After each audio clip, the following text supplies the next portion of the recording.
Welcome to the Moon Collective Sanctuary.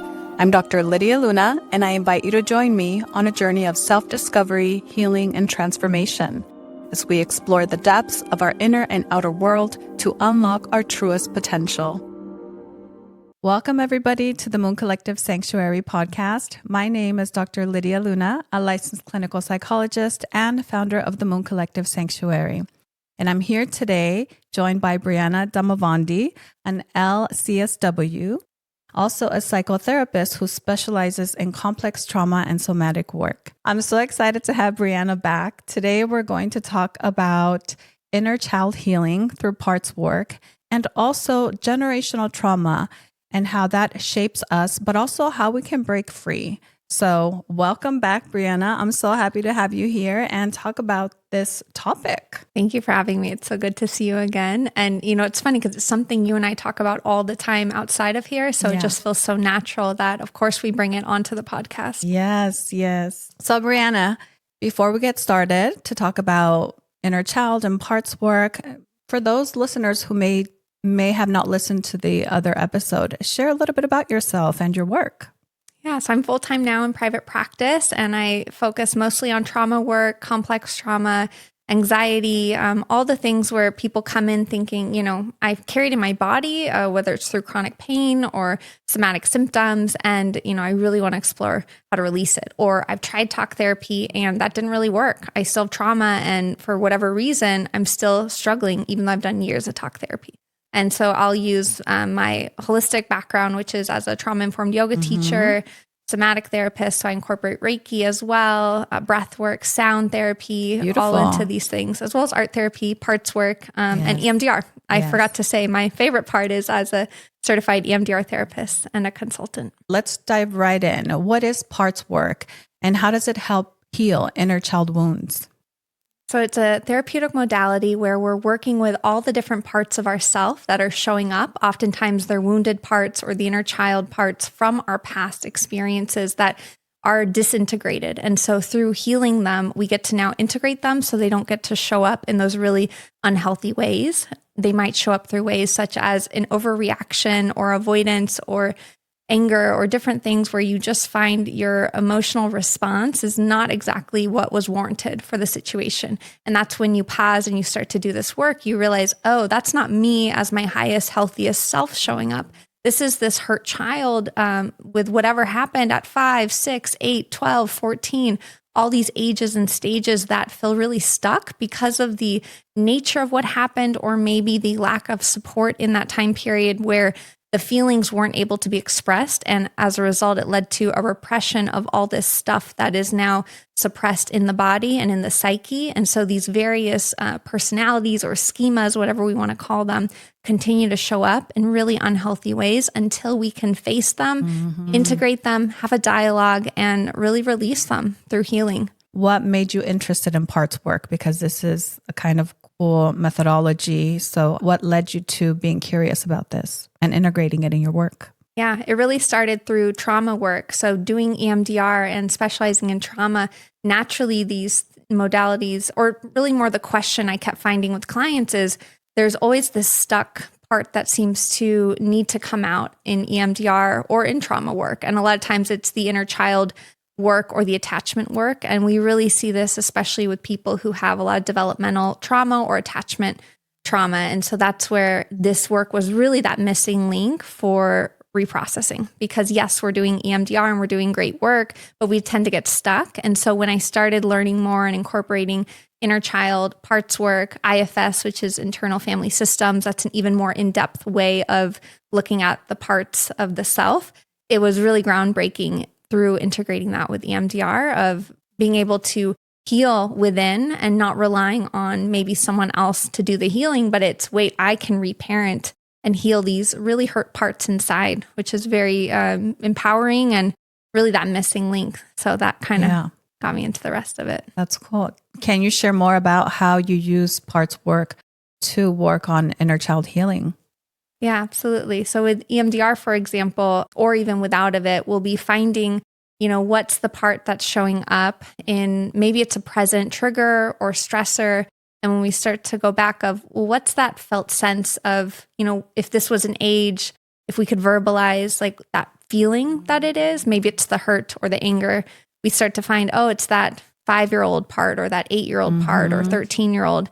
Okay, let's start to see, and we do this through either guided visualization or through with the EMDR buzzards going, and it start to connect with that part of, okay, me as the healthy, healed adult, let me go up to them. Let me welcome them into my world and let me ask them, what are you feeling? How can I help you? And that simple dialogue that we start to have and welcome that part into the therapy room, it's amazing what starts to happen next. Yeah. So what are the parts that show up? Can you talk more about that? Yeah, there's so many parts and everyone has so many within us. And that's where that IFS, that internal family systems name comes from. Is it really is like an internal family. We have the managers and the firefighters. We have the perfectionists, the people pleasers. We have the angry teenager, that hurt, wounded child. We have the really sad, depressed part. Even looking at it through the movie of Inside Out, of the example of the characters and their feelings, it's kind of similar like that. But thinking of it of even parts of like the suicidal part or the addiction part, there's all these different parts that show up. They're not necessarily us as the healthy, healed, highest self part. Somebody else that was on here brought up this movie Inside Out, and I haven't seen it, so I have to see it. So good. I love the visualization of it. And especially it's great for kids, but adults as well. A lot of times we aren't taught even about our emotions. So it's a great way to connect with it and see a visual representation of it. Yeah. How do we know when an inner child wound is influencing our present day thoughts, emotions, and behaviors? You'll know by your reaction. Because if you have something where if you can pause in the moment of that activated feeling, take a step back, take a breath, and just start to think, what's going on inside? Who's maybe speaking right now? You can start to go back and think, oh, it's not really me as the adult. This was the response of actually my 5-year-old part or my 8-year-old. They were the ones who were really disappointed or angry that whatever happened did. Logically, I might know that I overreacted, but inside I can start to see and untangle what's really going on. Yeah, it's so funny when you start to realize, oh, every time I get activated, if I start to go back and pause in that moment and work with the feeling, engage it, start to have a dialogue with it. What are you feeling? How can I help you? I'm here for you. You're not alone. You'll start to get your answers of, oh, that's why that moment was actually really triggering. Yeah. And then you can start to reparent and heal that part by saying, it's okay. I see you. I hear you. I love you. I support you. I think you're amazing. Whatever it might be, that wound that it didn't get. Some people may be like, inner child, like that may not be an area where they even think is important to go to, but this is a reminder that it is important and it is worthwhile. Yeah. And I think we all have it. We all have some type of wound, and it's more of a spectrum. Even with trauma, it's the question of, did I go through trauma or not? And I sometimes with clients will say, we don't even need to call it trauma. We can call it dysfunction. Like the reality is we all have experiences that were probably maybe not the healthiest. Maybe it led to patterns in our life that we want to release and change. And so whether it's actually trauma or not, the name doesn't matter. It's more, how can I show up as the healthiest version of myself in the present moment and release any pain from my past? And that pain is a spectrum. For some people, it's very clear, big T trauma. Other people, it's little t's. Other people, it's maybe not necessarily trauma, but it's those unhealthy patterns that you're ready to change and not continue to pass on to your kids. And I think this is a good segue to talk about generational trauma. So what are some of the most common generational trauma patterns passed down within families, and how can we begin breaking the cycle? Yeah, so we're going to see it in the classic examples of the emotional abuse, neglect, physical violence, substance abuse, codependency, chronic anxiety, depression. We're going to see those patterns a lot of times. If you grew up with these dynamics playing out, that's what you witnessed. And unless you do the work within and go see a therapist, or even if it's on your own journey to release it or to change it, you will probably continue that same pattern. We're subconscious beings. We go based off survival. Yes. And so what we knew, we're going to subconsciously continue that. We are going to end up marrying partners like our parents who hurt us. We like the familiar. We like the familiar from that nervous system perspective, even though it's not healthy. Even though it's not healthy, it's what we know. And We can predict, we understand, it's familiar. Yeah, there's comfort in that, even if it's uncomfortable. So how do we break these patterns? That's tough, especially for those, I think, that may, like you said, not even be aware of this. What would be a good first step? Through mindfulness, start to be more aware of you and your life, of just everything going on within your system. And it's these practices, whether it's through, mindfulness meditation, there's a lot of good guided ones on starting to connect with inner child. There's writing exercises you can do. There's art therapy techniques. And it's just starting to give space to see what is there. Yeah. I really love the ones where you start to just connect somatically. So placing a hand on heart, hand on belly, and just start to see what's within your internal system. Yeah. What is going on there? There's something. We all have something going on. No one's perfect. And I think, life will give us an opportunity over and over, right? The same things show up again and again and again and again until we figure it out. Like, I feel like I've done a lot of work, but I could see where the patterns continue to show up. And it's mostly in my love life. And it's okay. That's where my lessons are. I appreciate it. But that's how I know I'm repeating patterns, because in other areas of life, I could see myself growing and evolving, and it feels good. Sometimes it's uncomfortable. And yes, patterns show up there. But I see, like for me, where there's an area where I'm like, I keep making the same choices, even though I think I'm doing things differently. Like I'm really intentional about like, okay, this time I'm going to do things differently. And lo and behold, months later, I'm right back where I was, making the same kind of choices, doing the same kind of things. And I'm like, how? But it's part of the work, right? Like this is what I have to work through, digest, process, figure out. How do I arrive here? I used to think it was honestly like either karma or magic. I'm like, how is it that even if I meet somebody new, I think, no, this is going to be different, but they end up being the same kind of thing, Right. So it's kind of crazy how this manifests over and over, but it just means there's more work to be done. Completely. And it's so easy for us to be blinded by whatever is different to say, oh, this is a different dynamic. Yeah.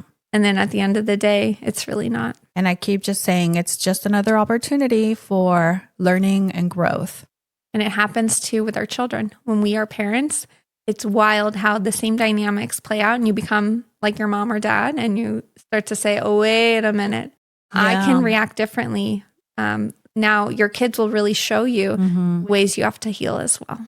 Yeah, you're making me think also why would somebody then, if it is comfortable, we like the familiar, the subconscious tends to kind of lead us towards the same kind of scenarios, even though we know it's unhealthy.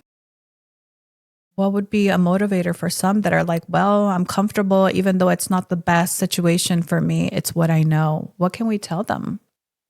Yeah, so that is such a great question. And it's a really tough answer because it really depends on is the person willing to change? They might see all these things, but if they're so comfortable in their life, then you really have to explore the underlying, as we say in EMDR, the blocking belief. Because at the end of the day, there's probably something that's keeping them stuck there. Even if they know this is not healthy, it's really looking within of, I'm going to have to do something that's probably uncomfortable to work through to shift out of these patterns, which is pretty vulnerable and also takes a lot of work. So that could be so destabilizing that to a person who's already in it, they may just continue on until they get to that point where, okay, I'm really ready to leave.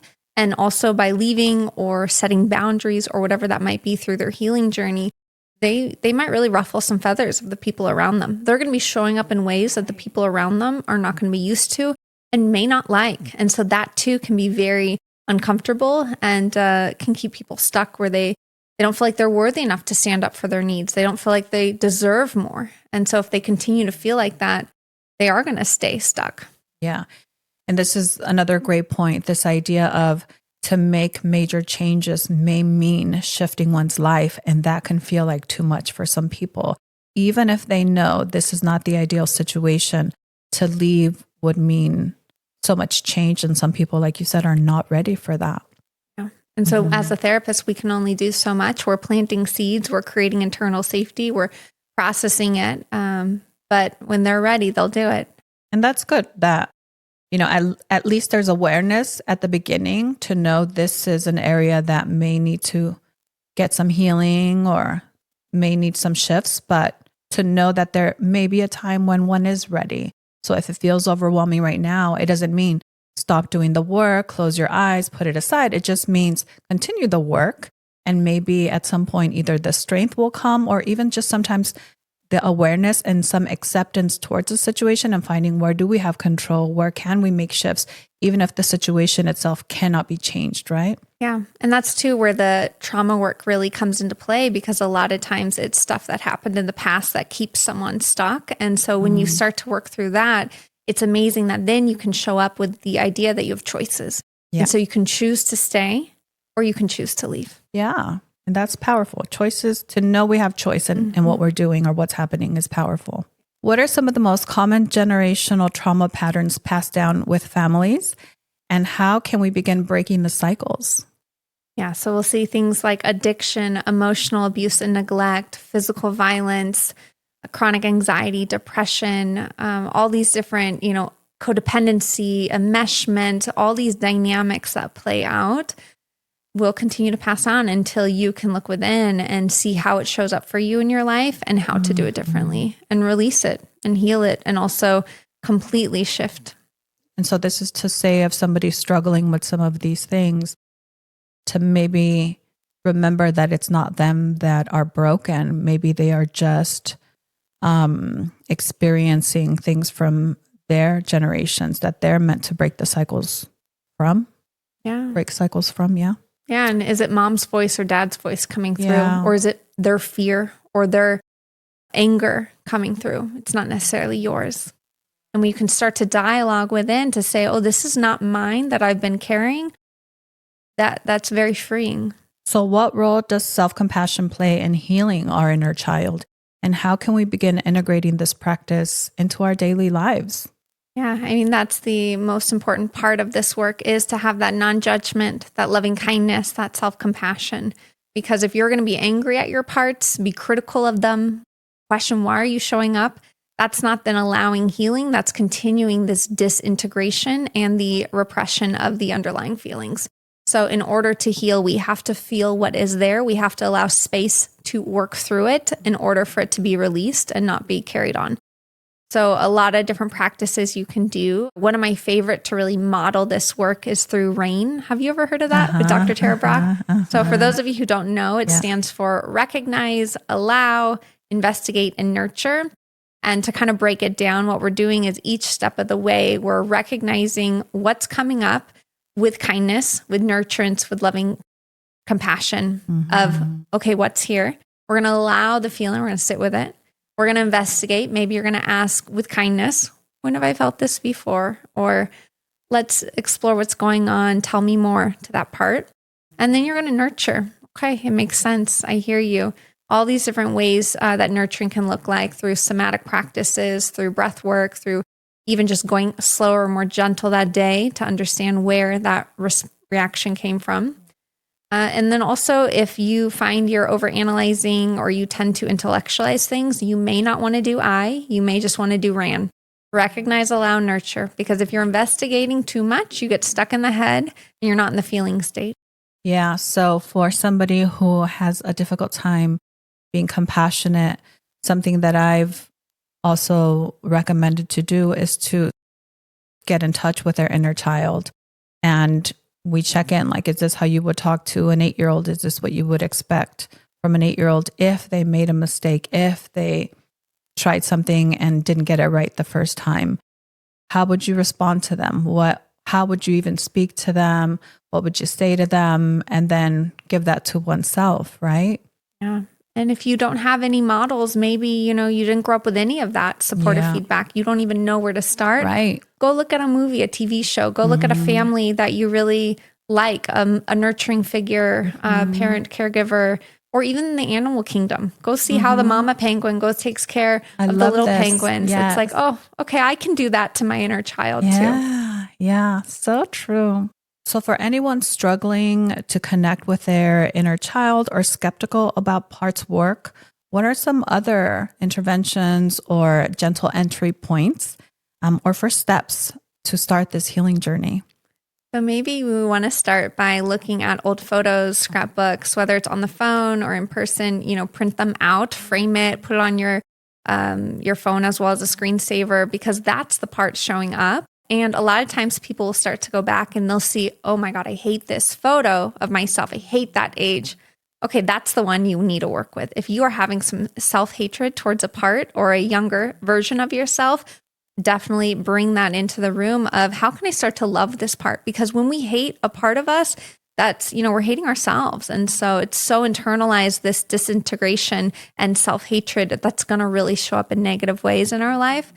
So start to have a picture of yourself and really start to talk to them and integrate them. Playfulness is another great one. So go to the beach and go run in the sand or play in the waves the way you would as a kid. Build a sandcastle. Go to the zoo. Maybe you need some inspiration. So go hang out with younger siblings or cousins or whoever it might be as well. That can be a way in if you're struggling within yourself to invoke that childlike playfulness. Yeah. And so just starting to integrate it into your daily life. Mm-hmm.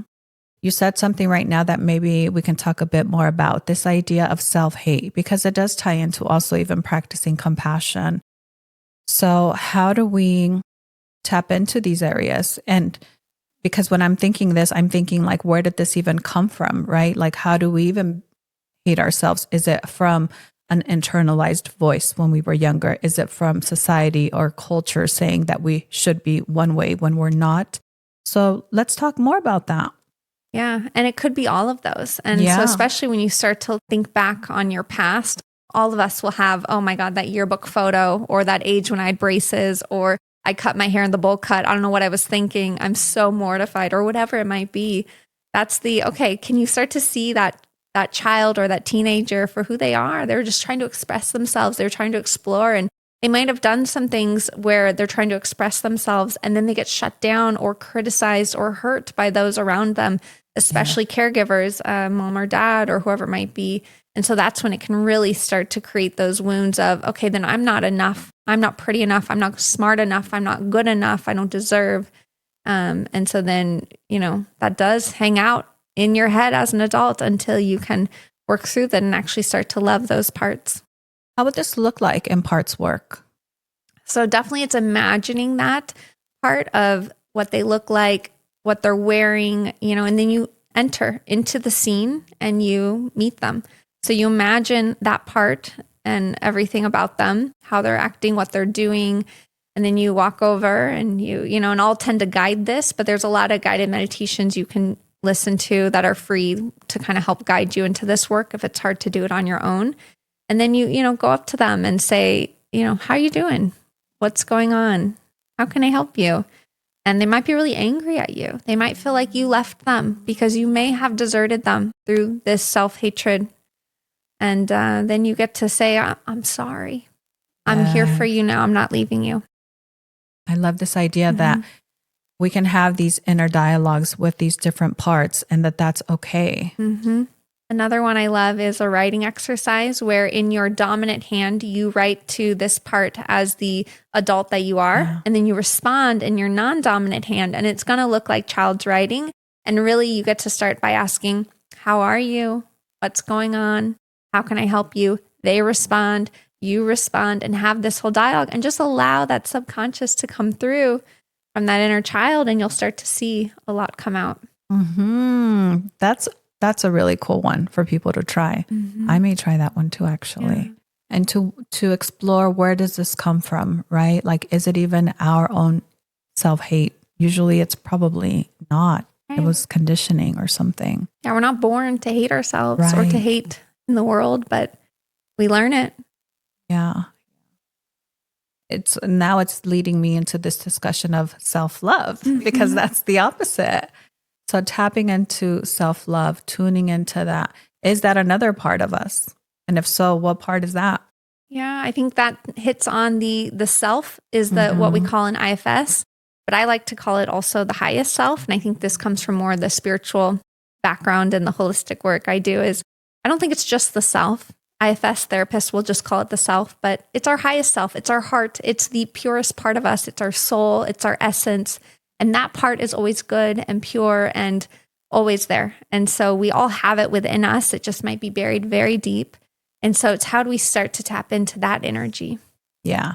And that's, I think, what may be difficult for people. So I'm hearing being aware, identifying, working through the blocks, accessing what we already have within us. Other things too with this work is incorporating things like what are the patterns or movies or ice cream flavors, things that you did as a kid that you loved. Go do them now as the adult. Go to Baskin Robbins, get that bubblegum ice cream, or go watch that silly cartoon. And those are ways to start to feel that connection. And, maybe you imagine that little kid inside sitting next to you at the movie chair while you're watching this movie, and you get to start to invoke them into your life because they're always there. It's just on us to start to integrate them and see them. And it's amazing because through this work, they'll start to not show up then in such unhealthy ways, like a tantrum in a way through our reactions. And you might get to a point in these guided meditations, for example, when you're working with it to see, wait, they want me to just tuck them into bed and they want me to go on their way, or they just want me to take them to the playground and they're good now. They don't need me anymore. I've done that too, by the way, where there's days where I don't want to do anything, but I know that I have a list of things to do. And I'll feel that inner child to say like, no, I just want to rest, or I just want to have fun today. And like, I have to make a choice if I can, but usually I'm like, okay, we want to do this. Let's do this. And there is like an internal happiness that happens in those moments where my inner child feels seen and heard and honored even in her own needs. What about you? Have you had those experiences? Yeah, I feel like it's just, that was the way in my own work to be able to work with clients was this loving kindness towards myself. And so I really, I still have to this day on my desk a picture of me as a 4-year-old on the beach because the beach was one of my happy places. And, she's just being silly in this photo. And I'm like, that's the part that feels so wounded and stuck. And that's the part that I get to love every day when I pass by her on my desk. Like, I'm here for you always. You're not alone anymore. Yeah. And again, I mean, I've said this before, but this idea of like, as we get older, it's difficult to identify what's fun and how to have fun sometimes and practice that integrated into our lives. So tapping into our inner child can be very helpful with this, right? Even if as adults, we may be like, I don't know what's fun anymore. I don't know what makes me happy. Maybe we don't know, but maybe our inner child will have some answers. Yeah. Yeah. And what's really interesting is she doesn't, for me, that 4 or 5-year-old girl that was so wounded does not show up as often anymore because I've been doing this work for so long and it just feels like so much healing has happened. And I think it's that reminder though of that it's not a destination to get to this point where we never feel the inner child. I think it's always going to show up. It's a process. It's a journey of life, but it won't show up as much and it won't be as painful and you'll be able to catch on to it that much faster when it is showing up. Mm-hmm. So do you think the more healing you do, the less the inner child will show up? Yeah. I see. Yeah. I always imagined that it was like a part of us. I guess that's a good way to look at it too, that it just becomes this integrated part. Mm-hmm. But I found for me personally is that it's just not this wound that was so apparent. It's more this part that stays almost in the past. Like it's just this loving part that, at times I'll need to nurture her still as she gets activated, of course. But, for the most part, I get to be in the present as the healthy, healed person I am now. And I think that's the most freeing part is I don't feel like I have this kind of wound, this baggage I'm carrying around that's been so hidden and secretive and that the world can't see, but yet I internalized and felt so much. That makes sense. So I'm hearing too, it's like the wound that heals. So maybe that's the part that disappears more and more. It feels less heavy. Yeah. And that's that integration where it's like she is a part of you for sure. It's just more like it's not something I think about as often because I'm present now. I'm not stuck in the past, which is amazing. And for the listeners to give them encouragement, like how does it feel as those wounds tend to diminish? Yeah, just knowing it's possible. Because I think many times we feel like, is this really possible to like, what is healing? And I've gone through phases in my own healing journey where I felt like, is it possible? I really questioned even the work I was doing at times when I felt like in my own, I've done so much EMDR, but that's the nature of complex trauma. It shows up in so many ways, and it surprises us when you think, I've changed, I've grown, I did my work, right? And then you're like, oh wait, knocking on the door. Hey, don't forget about me. There's still a part that needs to show up, to be worked with, and for healing to come. And you said complex trauma, so maybe share a little bit about what is complex trauma. Yeah, I think there's a lot of different definitions out there. The one I really like is it's just when so much has happened from a either young age for a long time, or it's just so many layers to different things. So it's not just one single event.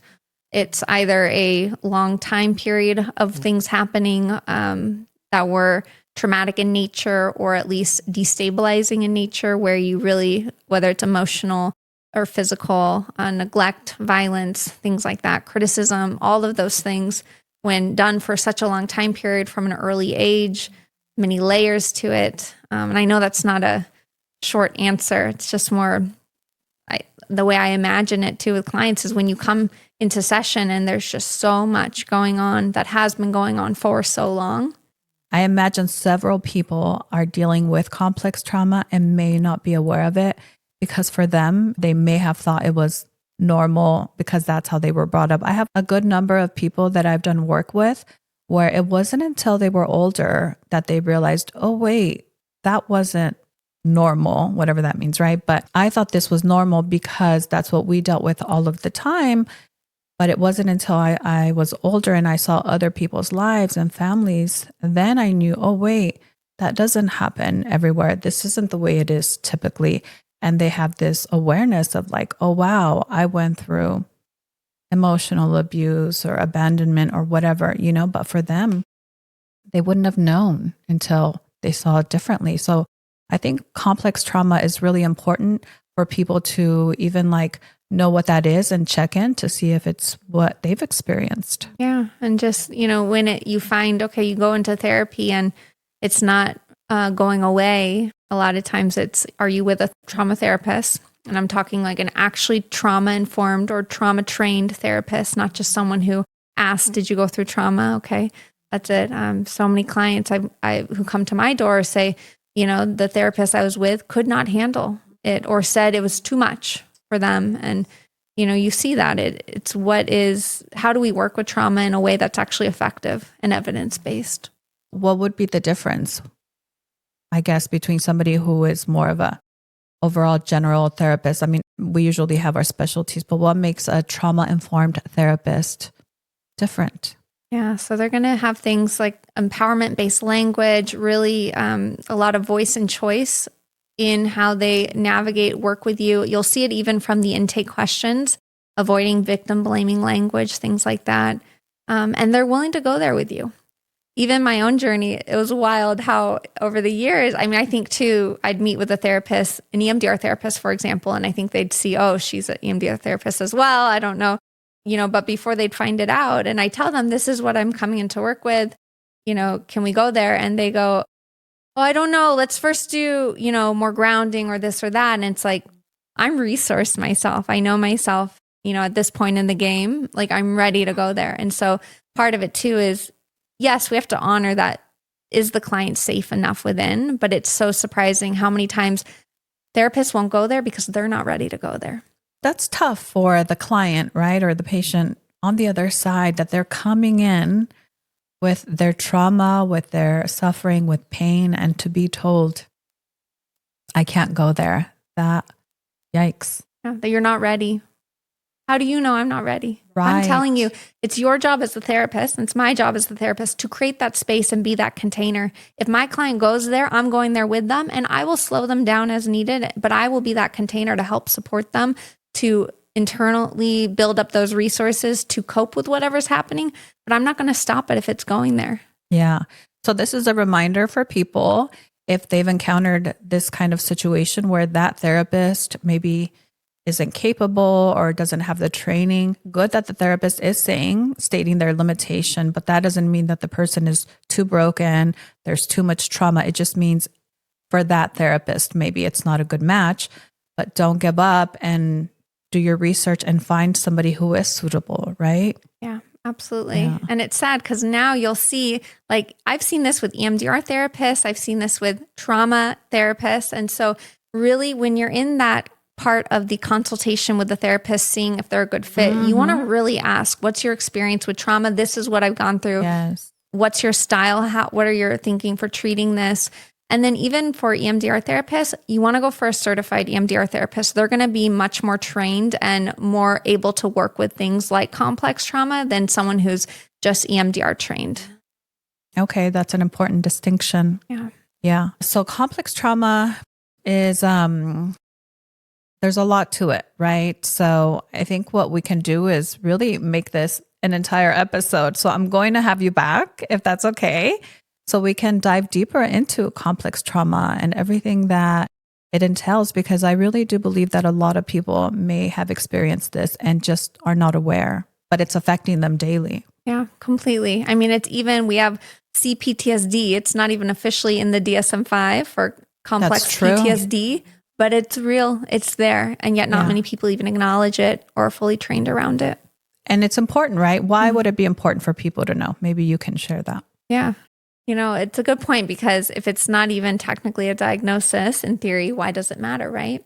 If labels don't matter. And I'm all for underdiagnosing, because I don't believe in over-pathologizing things. A lot of times all these diagnoses come from trauma and things like that. Yeah. So why put a name to it? But at the same time, having knowledge and having a name is powerful in that you can understand. I agree. Like, it makes sense now, given the complexity of what you went through, that it was too much for too long, too little for too long, too much too soon, and all of it for just so many times, not just one time. That's too much for anyone's system. Yes. So to have a name that speaks to that can be very empowering of, okay, I know where I've been. Now I know that I can also heal from it.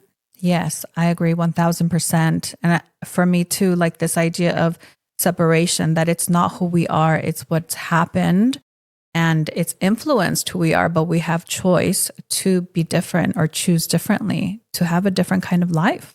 Completely. The body knows, it remembers, and the only way to heal is to bring it all together and to integrate it all and to feel it all. Yeah. Well, I feel like we've had such a rich discussion, and I'd love for you to share a message to the audience. Does anything come to mind in terms of what you'd like to share with them? Yeah, I think it's just keep going. Maybe you feel like you've tried all these different modalities, you've tried therapists and it's not working, or whatever it might be. But, you know, finding the right therapist is like dating. It takes time, you know, and also you have to be ready for it too. So finding the right fit is huge. Finding, especially if you've gone through trauma, finding a truly trauma-trained therapist and trying those modalities beyond traditional talk therapy. The therapists who just say, you know, and just let you vent. Like, that's not my style at all. I can't stand it, because that just keeps you stuck. You want someone who will call you out in a really supportive way, who will meet you halfway and walk alongside you on this journey for healing. And so find someone who will. Life's too short to stay stuck in the way you've been. Yes. And this is what I appreciate about you, is that you bring in all of these different modalities too, like sound healing, you're a Reiki master. I mean, there's a lot here. So for those that are looking for somebody, I just really think you're amazing. So hopefully they connect with you. Thank you. Yeah. I do it because that's what worked for me. I realized I couldn't do just one thing. Like, we need so much more. Yes. And each person is so different. Every person needs an individualized treatment plan and way to do it. Yeah. So where can people find you? So they can find me online at the Holistic EMDR Therapist. And I'm meeting people in person, actually here at Moon Collective Sanctuary. Yeah. And then virtually as well, if you're in California. Awesome. And what's your Instagram handle? I know you're very active there. Yes. The Holistic EMDR Therapist. Okay. Perfect. Well, thank you so much for making the time. We had her on before, but I feel like she had so much to offer. I had to bring her back. And guess what? We're going to have her back again to talk about complex trauma. So stay tuned. And thank you so much again for all of your insights, for all of the work that you're doing. I truly think you're a gem. So we can't wait to continue our work together, do more together, but have you back on. So thank you. Thank you. Great to be here as always with you. Yes. All right, guys. Until next time, see you. Thank you for joining me on the Moon Collective Sanctuary. Remember, your journey to a more fulfilling and empowered life continues beyond this episode. Until next time, may you remember who you are and stay open to embrace all that life has to offer. Continue your personal transformation beyond this podcast. Explore our range of healing services and upcoming events at mooncollectivesanctuary.com.